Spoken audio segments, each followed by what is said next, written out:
Entonces, iglesia, yo les voy a compartir un mensaje que yo puse por título, Volvamos a las primeras obras. Repita conmigo, volvamos a las primeras obras. Nuestro Señor Jesús, iglesia, nuestro Señor Jesús, las Escrituras se referían a Él como el Mesías, el anunciado, el escogido por Dios para liberar a su pueblo, para traer liberación, para traer salvación. Ese Mesías era aquel esperado, esperado y esperado. Y muchos pasajes de la Biblia en el Antiguo Testamento, vemos pasajes proféticos que hablan sobre Él. Se dicen que son profecías mesiánicas, que anunciaban la venida de aquel que iba a salvar al pueblo, que iba a traer salvación, redención.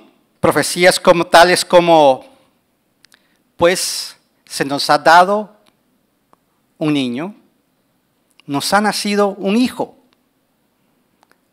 y el gobierno será sobre sus hombros, y será su nombre maravilloso, consejero, Dios fuerte, príncipe de paz. ¿De quién se estaba hablando esa profecía? Jesús Cristo. Ahí mismo el profeta Isaías también, él profetiza así, dice que por nuestras iniquidades Él fue molido. Él recibió el castigo que estaba dispuesto a ser nuestro y que por sus heridas nosotros fuimos sanados. ¿De quién se refería ese pasaje? Nuestro Señor Jesús. Desde el Antiguo Testamento, desde ya se estaba anunciando la venida de ese tan anhelado Mesías. Y Él vino. Dios se hizo hombre. Jesús vino y caminó entre nosotros. Y la cosa es que ni todos lo reconocieron como tal, como el Mesías. Pero la palabra dice que a todos cuantos los recibieron, a los que creen en su nombre, les dio el derecho de ser llamados hijos de Dios. ¿Cuántos hijos de Dios hay aquí entre nosotros? Amén, porque creemos en su nombre. Y fue anunciado. Y Jesús, el Hijo de Dios, como ya dije, Él se hizo hombre. Él vivió sin pecado. Él tuvo una vida de poder. Murió por nuestros pecados. Resucitó al tercer día.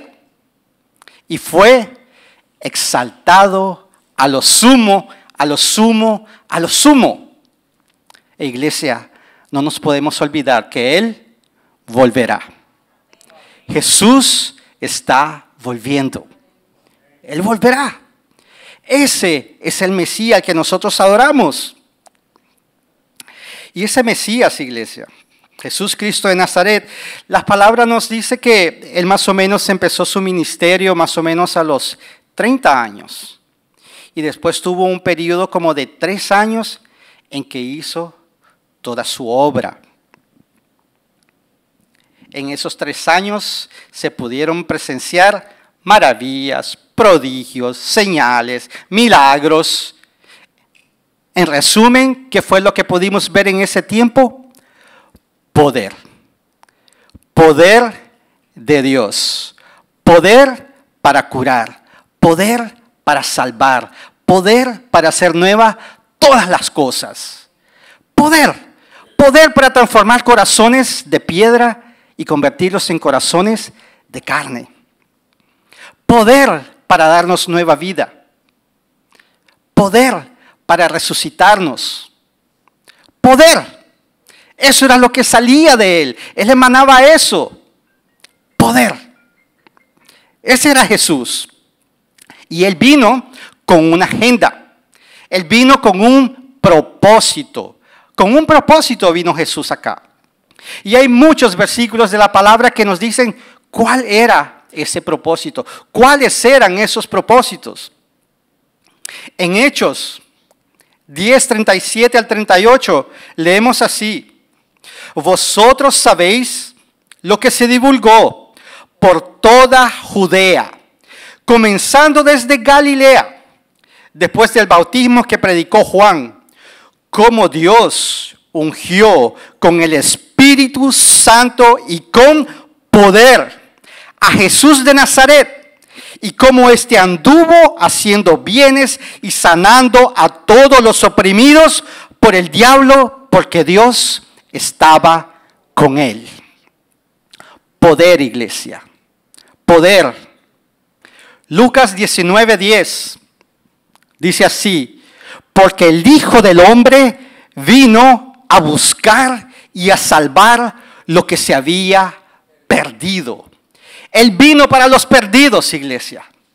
Él vino. Y la prueba es que yo estoy aquí. Yo era uno de esos perdidos. Y Él me encontró. Él los encontró un día. Y los trajo a su maravillosa luz. Primera de Juan 3:8b. Para esto apareció el Hijo de Dios, para deshacer las obras del diablo.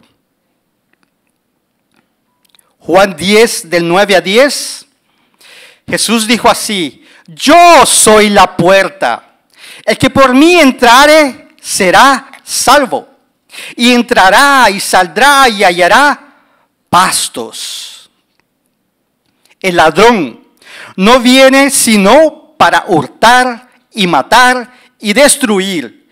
Yo he venido para que tengan vida y para que la tengan en abundancia.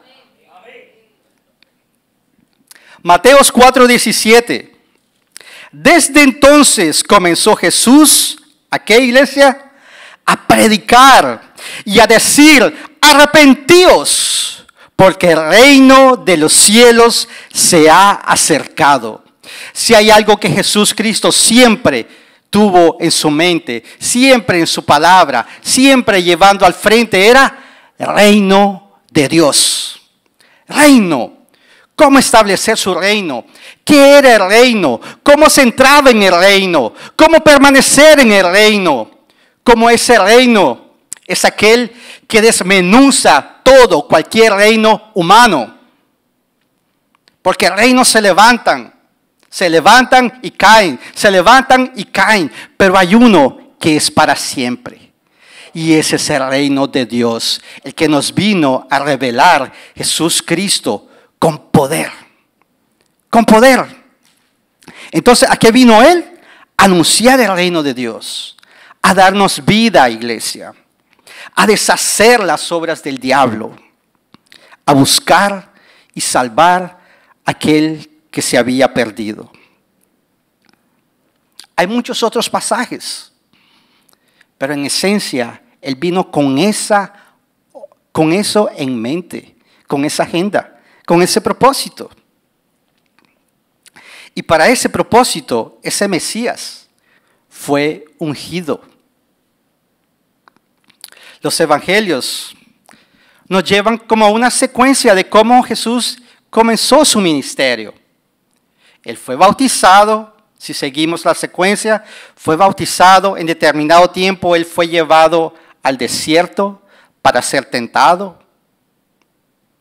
Después Él fue a las tierras de Capernaum, donde Él ahí hizo un despliegue de poder, sanaciones, expulsando demonios, prodigios, milagros, todo tipo de cosas que las personas se quedaban atónitas, se quedaban maravilladas de todo el despliegue de poder.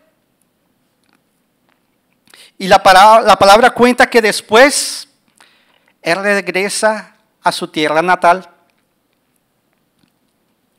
Y vamos a leer lo que pasó en Lucas 4:16 al 21. Dice así: vino a Nazaret, donde se había criado, y en el día de reposo entró en la sinagoga conforme a su costumbre, y se levantó a leer. Y se le dio el libro del profeta Isaías. Y habiendo abierto el libro, halló el lugar donde estaba escrito: el Espíritu del Señor está sobre mí, por cuanto me ha ungido para dar buenas nuevas a los pobres. Me ha enviado a sanar a los quebrantados de corazón, a pregonar libertad a los cautivos y vista a los ciegos, a poner en libertad a los oprimidos, a predicar el año agradable del Señor. En aquella época se acostumbraba que cuando entraban en la sinagoga, la persona que iba a enseñar leía y después comenzaba su sermón, la explicación, su interpretación de aquello que había leído, la interpretación de la Escritura. Y aquí vamos a ver que Jesús hace uno de los sermones más corticos que podemos ver. Vamos a continuar, versículo 20. Y enrollando el libro, lo dio al ministro y se sentó. Y los ojos de todos en la sinagoga estaban fijos en él, esperando qué era lo que él iba a decir.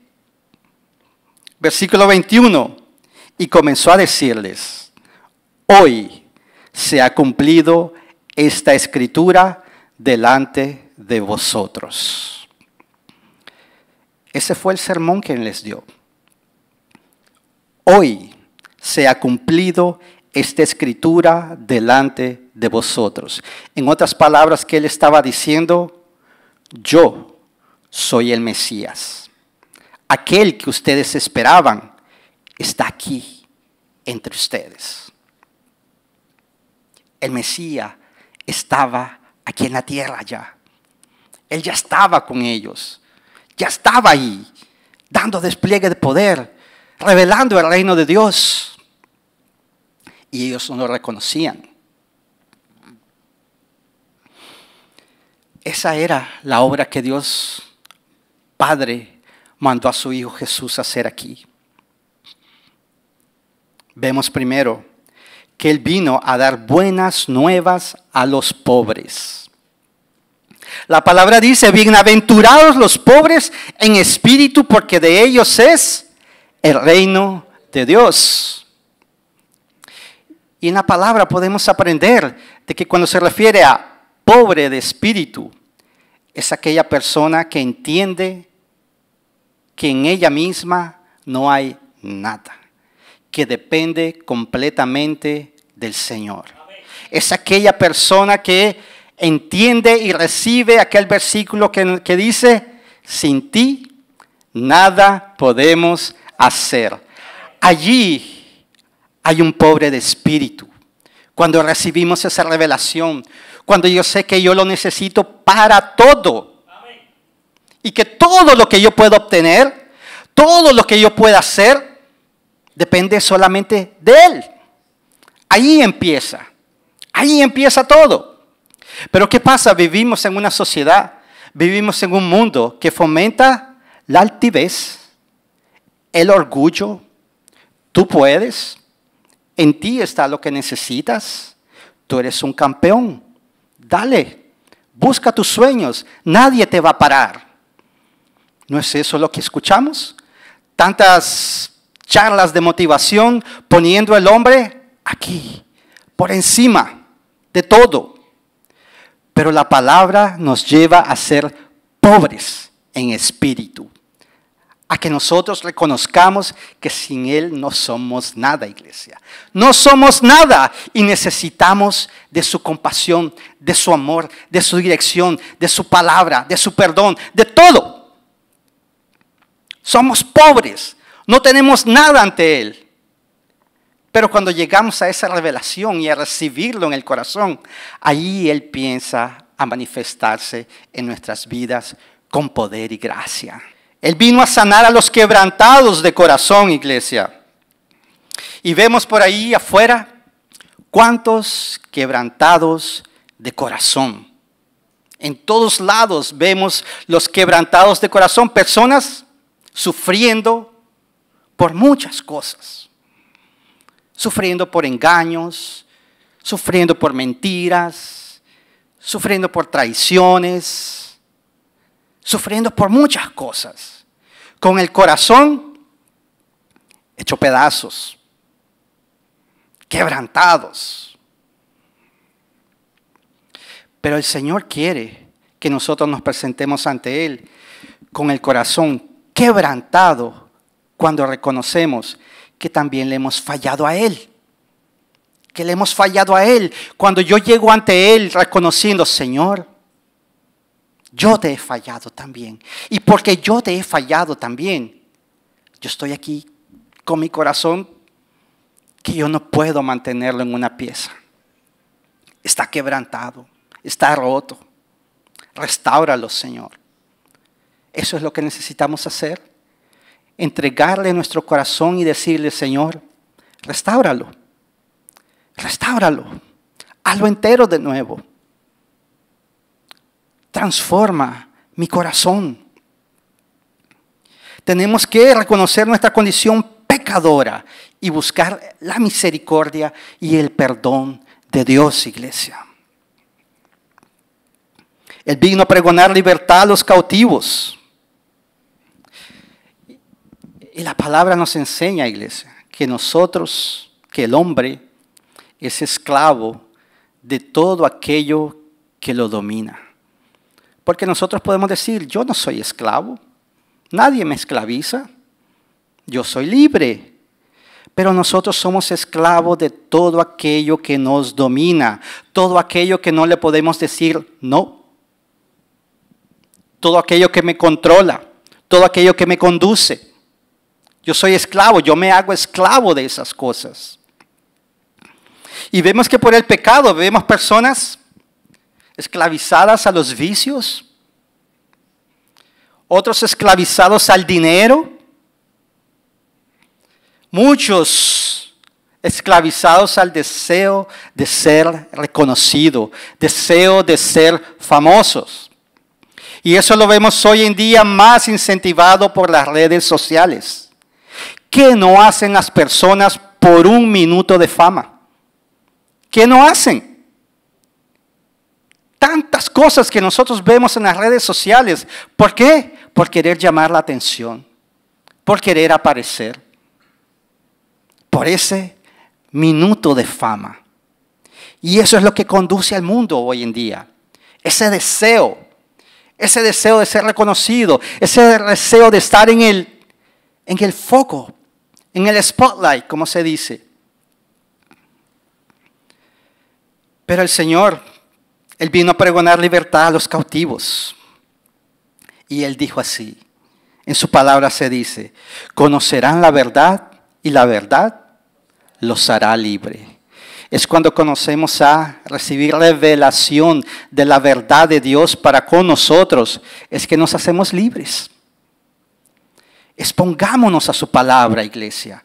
Busquemos de su palabra, porque ahí Él va a empezar a hablar a nuestro corazón y a deshacer las obras del diablo, deshacer todas aquellas mentiras que nosotros hemos por mucho tiempo creído.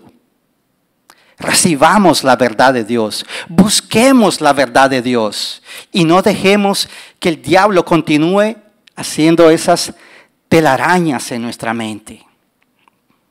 Es la palabra que va a deshacer toda mentira. La palabra, la verdad nos hará libre, iglesia. Y eso es lo que Él vino a hacer, a libertarnos, a hacernos libres. Él vino a dar vista a los ciegos también. La palabra dice que el Dios de este siglo, el príncipe de la potestad del aire, el príncipe de este siglo, Él dice que Él nubló la vista de los incrédulos. No pueden ver, no ven por dónde andan, andan a tientas. ¿Ustedes ya se imaginaron andar en un cuarto oscuro a tientas? Buscando de dónde uno sujetarse. Así es que anda la sociedad hoy en día, a oscuras, buscando algo que yo sienta solidez para apoyarme. Pero en lo oscuro, tú no sabes en lo que te apoyas. Ahí las personas son manipuladas por todo viento de doctrina, por ideologías de hombres, creyendo que son verdad, fácilmente manipulados. Pero el Señor dijo, yo soy la luz del mundo. Yo soy la luz del mundo. Y el que me sigue no andará en tinieblas, sino que tendrá luz. Luz, iglesia. Luz es lo que vino a traer a nuestras vidas. Que seamos iluminados. Que nuestra mente sea iluminada. Que nuestros pasos sean iluminados. La Biblia también dice, lámpara para mis pies es tu palabra, Señor. Es la que nos impide de caernos, de tropezar. Otra cosa que Él vino a hacer, poner en libertad a los oprimidos. Él nos hace libre por medio, mire bien, iglesia, esto puede parecer una paradoja, algo contrario, pero el Señor Jesús, Él nos hace libres por medio de la esclavitud. Él nos hace libre por medio de la esclavitud, pero es nosotros volviéndonos esclavos de Él. Porque Él nos compró, iglesia. Él nos compró a precio de sangre. Y ahora, ¿qué nos resta? Someternos a Él, ser sumisos a Él, ser obedientes a Él, vivir una vida consagrada a Él. Es lo que nos resta. Ser esclavos de Él, y por medio de esa esclavitud Él nos hace libre. Pero ¿qué es lo que piensa el mundo allá? Que la libertad es libertinaje. Libertinaje no es lo mismo que libertad, porque el libertinaje te lleva a un abismo, y ese abismo a otro abismo.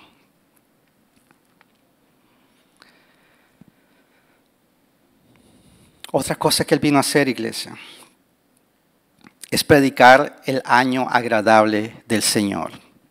¿Qué es el tiempo agradable del Señor? En el libro de Levíticos se habla del tiempo de jubileo, que era un año en que había perdón de deudas, había liberación de esclavos, había misericordia. Eso es el año agradable al Señor. El año de la misericordia. El año del perdón. El año de la reconciliación.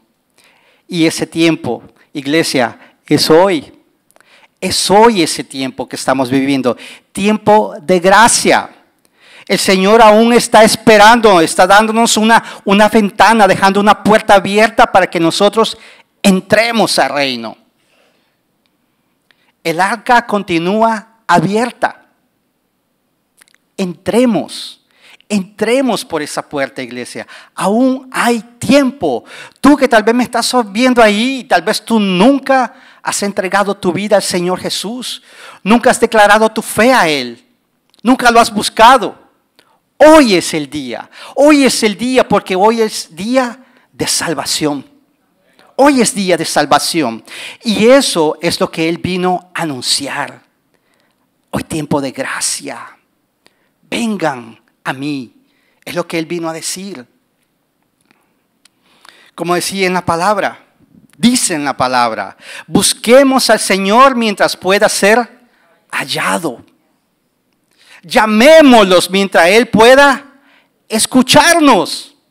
Y busquemos de su gracia, busquemos de su misericordia, busquemos de su perdón. Ese es el tiempo de gracia, es el tiempo es hoy.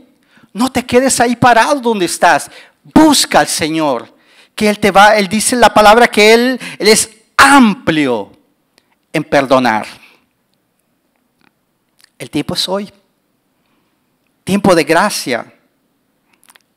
El año agradable del Señor lo estamos viviendo hoy en día, iglesia. Lo estamos viviendo hoy en día.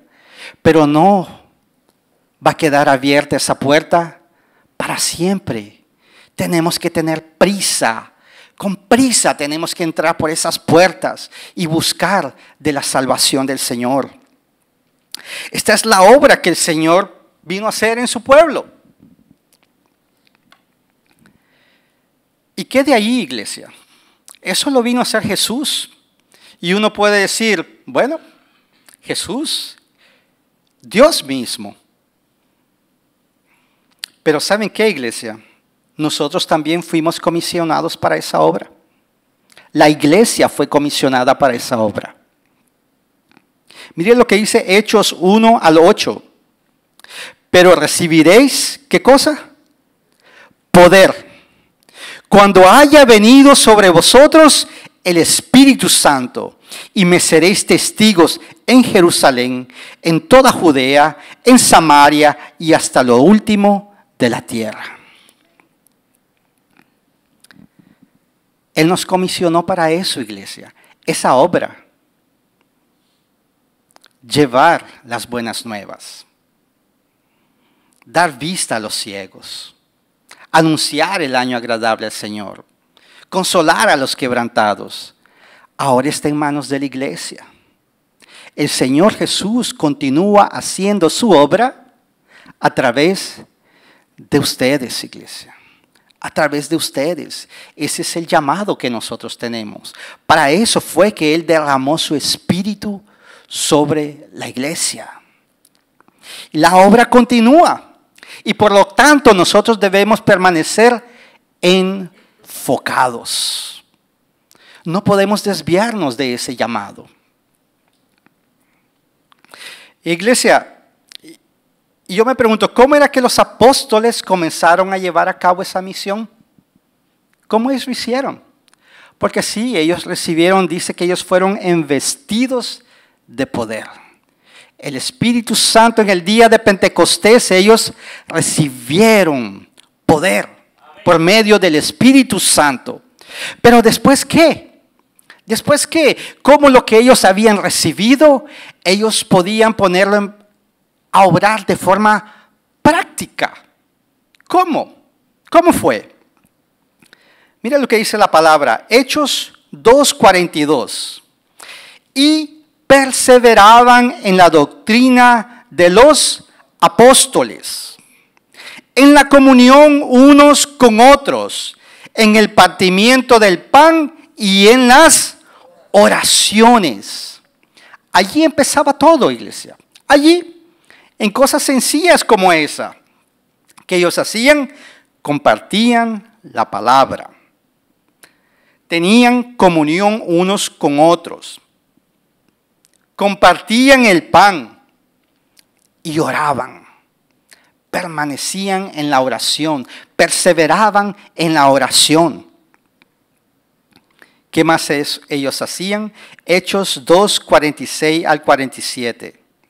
Y perseverando unánimes cada día en el templo y partiendo el pan en las casas, comían juntos con alegría y sencillez de corazón, alabando a Dios y teniendo favor con todo el pueblo. ¿Qué hacían ellos, iglesia? Perseveraban unánimes. Y me llama aquí la atención la frase, con sencillez de corazón. Eran cosas sencillas. No eran cosas complicadas que ellos hacían. Eran cosas tan cotidianas como sentarse a comer con alguien. Pero es que la cosa que, ¿por qué hacía diferencia? Porque no era solo el hecho de sentarse a comer, a disfrutar de un alimento, era comer y a compartir la palabra de Dios. Era comer y a orar los unos por los otros. Era estar ahí y compartir lo que ellos tenían. Era un fluir. No estaban ahí solo por estar. Era haciendo la obra del Señor, motivados por hacer la obra del Señor. Y eso es lo que nosotros estamos llamados a hacer. Y eran cosas tan cotidianas, tan sencillas, pero el Señor se glorificaba. ¿Y cómo Él se glorificaba? Dice la última parte del versículo. Y el Señor añadía cada día a la iglesia los que habían de ser salvos. Sobrenatural. Esa sencillez es algo genuino, iglesia. Sencillez es ser genuino, es ser sincero, ser transparente, sin complicaciones, pero sometido siempre al Señor. Esto produce en medio de la iglesia esa sencillez de corazón, produce un ambiente liviano, no hay peso, pero ahí el Señor se glorifica. Ahí hay espacio para que el Espíritu Santo de Dios actúe con poder y gracia sobre nosotros. Cosas sencillas, iglesia. No podemos complicarnos tanto. Dios se glorifica en las cosas sencillas. Cuando estamos llenos del Espíritu Santo, llenos de amor, obras sencillas y naturales producen resultados sobrenaturales, iglesia. Repita conmigo. Cuando estamos llenos del Espíritu, llenos de amor, obras sencillas y naturales producen resultados sobrenaturales. ¿Ustedes creen en eso? Amén, iglesia. Allí donde el Señor se glorifica. En las cosas sencillas, en las cosas naturales, en tu casa, en tu trabajo, hablando con un vecino, visitando a un enfermo y dando a comer a los desamparados. Allí en cosas naturales, sencillas, el poder de Dios se manifiesta. Es así como Él trabaja. Cosas sencillas. Y para eso, iglesia, nosotros necesitamos los unos de los otros. Mira lo que dice Hebreos 10:24. Y considerémonos unos a otros para estimularnos al amor y a las buenas obras. Porque necesitamos ser estimulados, iglesia. Nosotros muy fácilmente bajamos la guardia, nos desanimamos, nos quedamos acomodados. Y por eso yo necesito a mi hermano. Porque cuando yo me acomodo, yo tengo a mi hermano que me dice, vamos, levantémonos. Vamos, hay trabajo que hacer, hay obra que hacer. Vamos. Para eso es que nos necesitamos uno al otro. Por eso es que el cuerpo de Cristo es cuerpo. Cada miembro necesita del otro. Y necesitamos estimularnos al amor y a las buenas obras. Pero hay un peligro, iglesia. Hay un peligro de desenfocarse, enfriarse y desviarse. Porque ya vimos, el Señor Jesús vino a darnos el ejemplo. Él tuvo una vida de poder. Él nos demostró todo lo que era su obra. Tenemos el ejemplo de los apóstoles. Tenemos el libro de Hechos ahí que nos relata todas aquellas hazañas que hicieron aquellos hombres llenos del Espíritu Santo de Dios. Pero el problema es que muchas veces nosotros nos acostumbramos a las cosas. Pensamos que ya aprendimos a hacer iglesia y empezamos a hacer las cosas mecánicas, fríamente. Empezamos a hacer las cosas negligentemente. Empezamos a hacer porque sí, muchas veces por obligación, con un peso sobre nosotros. Tengo que estar ahí, tengo que estar porque me comprometí. Se torna un peso. Y el Señor quiere sacarnos de ahí. Él quiere sacarnos de ahí porque Él quiere que nosotros estemos con sencillez de corazón, libres de todo peso. Libres de todo peso, pero apegados a Él, a la dirección de Él, a la dirección del Espíritu Santo de Dios. Y eso, iglesia, eso no es nuevo. Eso que pasa entre las iglesias no es nuevo. Porque vemos en la palabra que pasó con la iglesia de Éfeso, que está relatada en el libro de Apocalipsis. ¿Qué era esa iglesia de Éfeso? Una iglesia fuerte. Una iglesia que hacía muchas buenas obras, una iglesia que se miraba que estaba firme, una iglesia que soportaba a las personas malas, una iglesia que se esforzaba, una iglesia que trabajaba mucho. Era una iglesia a los ojos de todo ser humano, una iglesia firme e inconmovible. Pero el Señor conoce los corazones. Y el Señor Jesús exhorta a esa iglesia. ¿Y qué es lo que Él le dice? Yo tengo una cosa contra ti, que tú has dejado tu primer amor. Conocemos esos versículos, muy conocidos. Pero ¿qué es ese primer amor, iglesia? Podemos hablar de muchas cosas, pero yo pensé en algo bien práctico. Cuando conocemos a aquella persona por la que nos apasionamos. A ver, ¿quién está ahí del lado de su pareja ahí? A ver, ¿quién está? Piensa en aquellos momentos cuando te estabas apasionando por él o por ella. ¿Qué era lo que más querías? Estar con ella, estar juntos. Dejabas de hacer cualquier cosa por estar con esa persona. Te derretías de solo escuchar la voz por el teléfono de aquella persona. No es así, iglesia. No es así. Y queremos estar juntos. Queremos pasarnos ahí el tiempo contemplándola, mirándola, con la boca abierta. Se nos cae la baba algunas veces. No es eso que sentimos. Y el Señor dice, ustedes han dejado eso conmigo. Yo quiero que ustedes estén cerca de mí.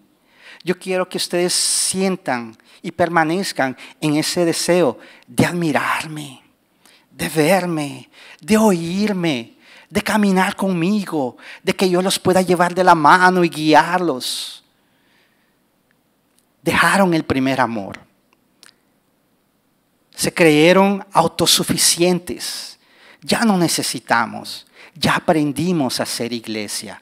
Ya sabemos hacer las cosas. No necesitamos más estar conectados contigo. Pero ahí está el punto, iglesia. Tenemos que estar conectados a la fuente. No podemos ser iglesia sin estar conectados a la fuente. Allí empieza todo, iglesia. Allí empieza todo. Yo estoy conectado a la fuente. Ahí yo estoy lleno de amor, de compasión, y hacer la obra de Dios es algo natural. No hay peso. Lo hago de una forma natural y leve. Y el Señor se glorifica allí. El Señor se manifiesta en ese medio. Y eso es lo que Él quiere hacer con nosotros. Y es por eso que cuando Él exhorta a esta iglesia, que le dice, ustedes abandonaron el primer amor, Él les da la solución al problema, diciendo así, en Apocalipsis 2:5, la parte A. Recuerda, por tanto, de dónde has caído y arrepiéntete. ¿Y qué, iglesia? Haz las primeras obras. ¿Cuáles son esas primeras obras, iglesia? Hablamos en el principio de la prédica de eso. ¿Qué fue lo que vino a hacer Jesús aquí entre nosotros? Esas son las primeras obras. ¿Qué fue lo que los apóstoles hicieron en los tiempos de los hechos de los apóstoles? Esas son las primeras obras. Nosotros no podemos dejar eso. No podemos desenfocarnos. Es allí donde nuestro corazón debe estar. Con el quebrantado de corazón. Con el abandonado. Con el desamparado. Allí es donde nuestras fuerzas tienen que ir. A llevar la palabra del Señor. A anunciar el año agradable del Señor. A anunciar la misericordia de Dios. A llevar sanación. A llevar cura. A llevar esperanza. Esas son las primeras obras en las que nosotros debemos permanecer. Pero el Señor es tan rico en misericordia que Él siempre nos da la oportunidad y nos dice, arrepiéntanse y vuelvan a las primeras obras. ¿Cómo es que debemos andar entonces, iglesia?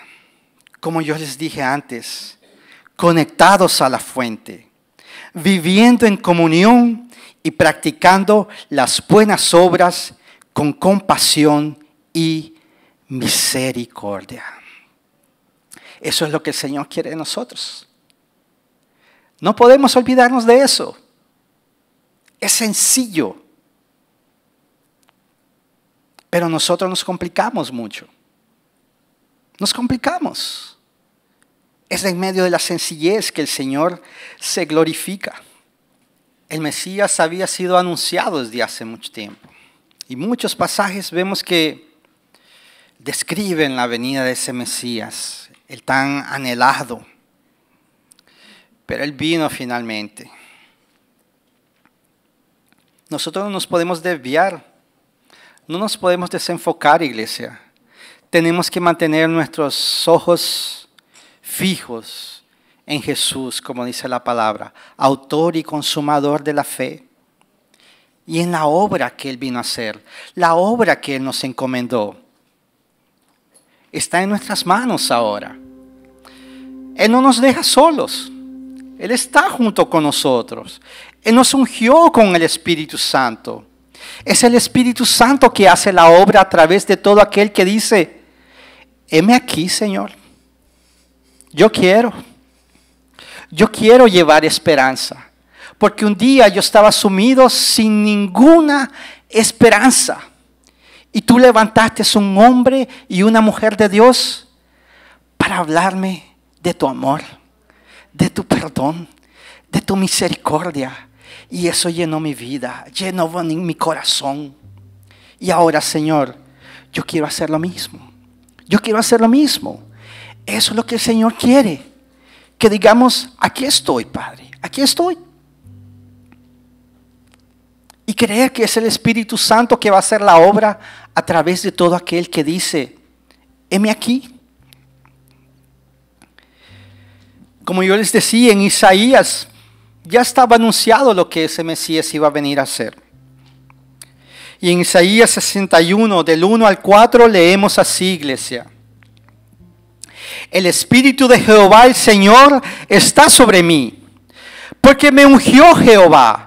Me ha enviado a predicar buenas nuevas a los abatidos, a vendar a los quebrantados de corazón, a publicar libertad a los cautivos y a los presos, apertura de la cárcel, a proclamar el año de la buena voluntad de Jehová y el día de venganza del Dios nuestro, a consolar a todos los enlutados, a ordenar que los afligidos de Sión se les dé gloria en lugar de ceniza, óleo de gozo en lugar de luto, manto de alegría en lugar del espíritu angustiado. Y serán llamados árboles de justicia, plantío de Jehová para gloria suya. Mire, iglesia, esa es el llamado de nosotros. Aquí, ustedes, iglesia, ustedes reedificarán las ruinas antiguas y levantarán los asolamientos primeros y restaurarán las ciudades arruinadas, los escombros de muchas generaciones. Hay muchos escombros allá afuera. Hay muchos escombros. Vemos las imágenes de este terremoto recientemente en Turquía. Mucho escombro, mucha destrucción. Pero hay escombros peores que eso. Peores que eso. Son los escombros del corazón. Los escombros que causan las mentiras del diablo, las artimañas de Satanás. Pero nosotros creemos en aquel que vino a deshacer las obras del diablo. Y el Señor nos ha ungido a nosotros para hacer esa obra, para continuar haciendo esa obra, iglesia. Yo quería llamar aquí al frente a aquel que después de haber escuchado este mensaje, diga, Señor, heme aquí, yo quiero continuar tu obra. Yo podré ser limitado, tal vez tímido, no entiendo cómo, pero yo hoy entiendo que yo quiero y debo, Señor, porque tú cuentas conmigo. Hay muchos presos allá afuera, encarcelados por las mentiras de Satanás, por el padre de la mentira. Pero si tú vienes aquí, es diciendo, Señor, yo quiero llevar la verdad, porque yo creo que la verdad los hará libres. Y toda cadena va a ser rota en el nombre de Jesús. Si tú crees, ven aquí al frente. Mientras nuestros hermanos ministran aquí,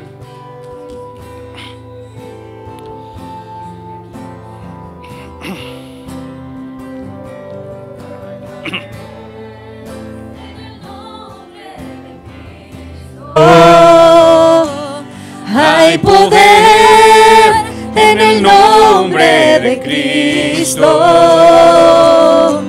Hay poder en el nombre de Cristo. Para cadenas romper, cadenas romper, cadenas romper. Para cadenas romper, cadenas romper, cadenas romper. se levanta. Hay poder, un ejército. ¿Dónde está ese ejército, iglesia? Se levanta un ejército. Se levanta un ejército. ¿Para qué, iglesia? ¿Para qué? Para cadenas romper, cadenas romper, cadenas romper.